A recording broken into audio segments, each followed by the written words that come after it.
വിശുദ്ധ പൗലോസ്ലീഹ കൊരിന്തോസുകാർക്ക് എഴുതിയ 2-ാം ലേഖനം 12-ാം അധ്യായം 3 മുതൽ 6 വരെയുള്ള തിരുവചനങ്ങൾ. ഈ മനുഷ്യൻ പറുദീസായിലേക്ക് ഉയർത്തപ്പെട്ടുവെന്ന് എനിക്കറിയാം.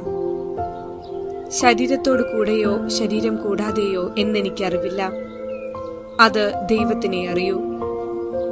അവാച്യവും മനുഷ്യന് വിവരിച്ചുകൂടാത്തതുമായ കാര്യങ്ങൾ അവൻ കേട്ടു.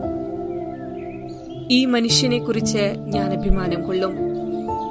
എന്നെക്കുറിച്ച് സ്വന്തം ബലഹീനതകളിലല്ലാതെ ഞാൻ അഭിമാനം കൊള്ളുകയില്ല. ആത്മപ്രശംസയ്ക്ക് ഇച്ഛിക്കുന്നെങ്കിൽ തന്നെ ഞാൻ ഒരു ഭോഷനാവുകയില്ല. എന്തെന്നാൽ സത്യമായിരിക്കും ഞാൻ സംസാരിക്കുക. എന്നിൽ കാണുകയും എന്നിൽ നിന്ന് കേൾക്കുകയും ചെയ്യുന്നതിൽ അധികമായി ആരും എന്നെപ്പറ്റി വിചാരിക്കാതിരിക്കേണ്ടതിന് ഞാൻ ആത്മപ്രശംസ ഒഴിവാക്കുന്നു.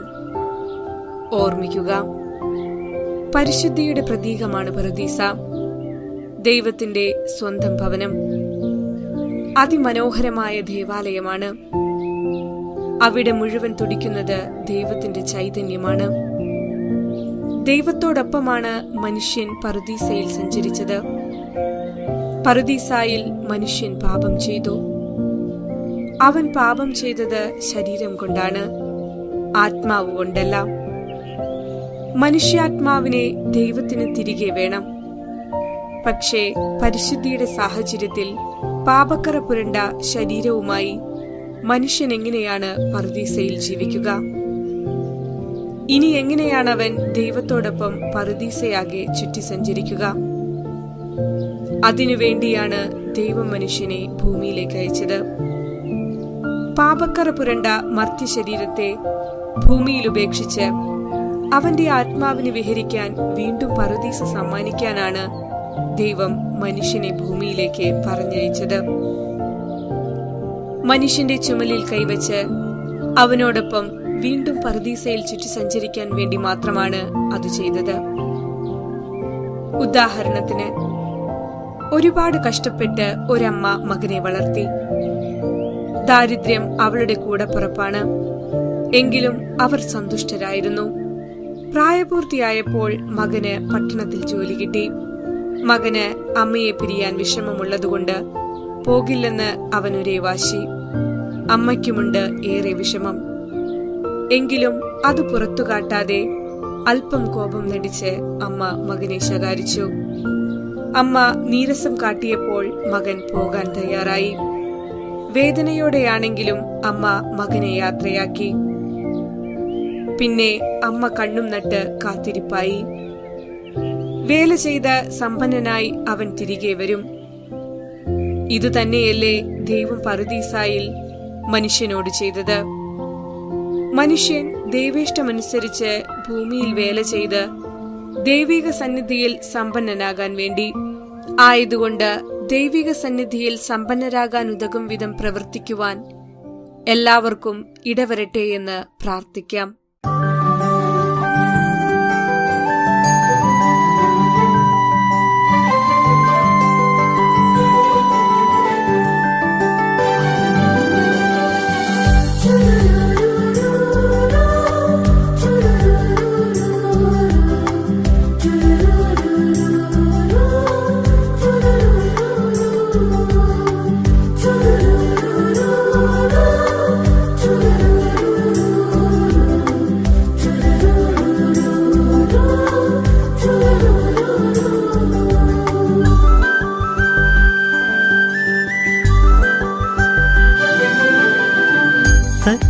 സത്യസനാതന സൗന്ദര്യവും സ്നേഹമഹോന്നത സൗഭാഗ്യവും. സത്യസനാതന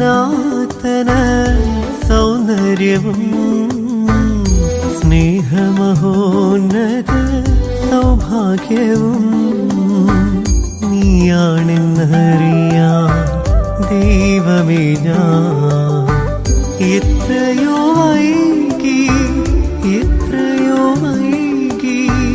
നീയാണെന്നറിയാൻ എത്ര വൈകി. സത്യസനാതന സൗന്ദര്യവും സ്നേഹമഹോന്നത സൗഭാഗ്യവും.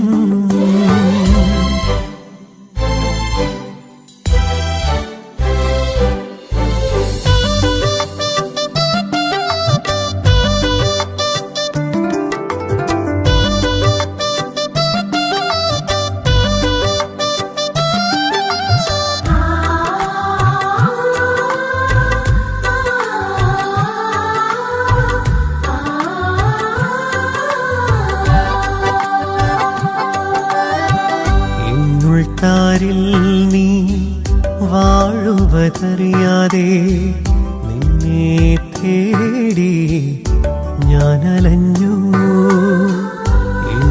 താരിൽ നീ വാഴുവതറിയാതെ നിന്നെ തേടി ഞാനലഞ്ഞു. വെളിയിലെ നിഴലുകളിൽ നിമിഷ സുഖങ്ങളിൽ മായുന്ന മേഘ തണലുകളിൽ, വെളിയിലെ നിഴലുകളിൽ നിമിഷ സുഖങ്ങളിൽ മായുന്ന മേഘ തണലുകളിൽ നിന്നെ ഞാൻ തേടി വ്യക്തമായി. നിന്നെ കണ്ടെത്താൻ എത്ര വൈകി. സത്യസനാതന സൗന്ദര്യവും സ്നേഹമഹോന്നത സൗഭാഗ്യവും നീയാണെന്നറിയാൻ ദൈവമേ ഞാൻ എത്രയോ വൈകി, എത്രയോ വൈകി. നീയാണെന്നറിയാൻ എത്ര വൈകി.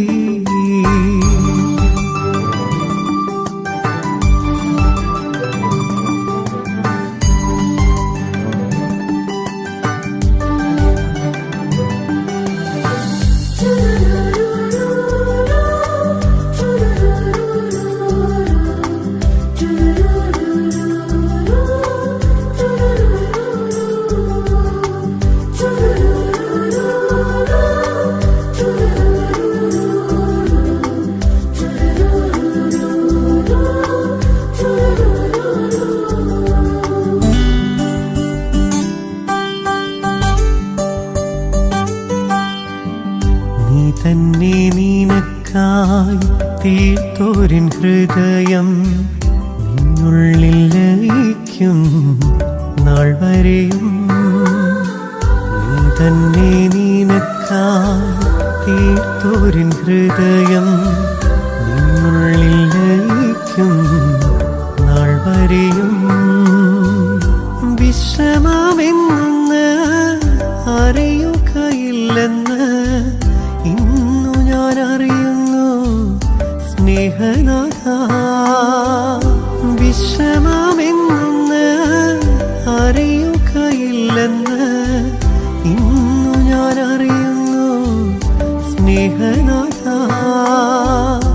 നിന്നൊളി നിന്റെ കൺ തുറന്നു, നിന്നൊളി എൻ്റെ കർണങ്ങളും. സത്യസനാതന സൗന്ദര്യവും സ്നേഹമഹോന്നത സൗഭാഗ്യവും നീയാണെന്നറിയാൻ ദൈവമേ ഞാൻ എത്രയോ വൈകി, എത്രയോ വൈകി. നീയാണെന്നറിയാൻ എത്ര വൈകി.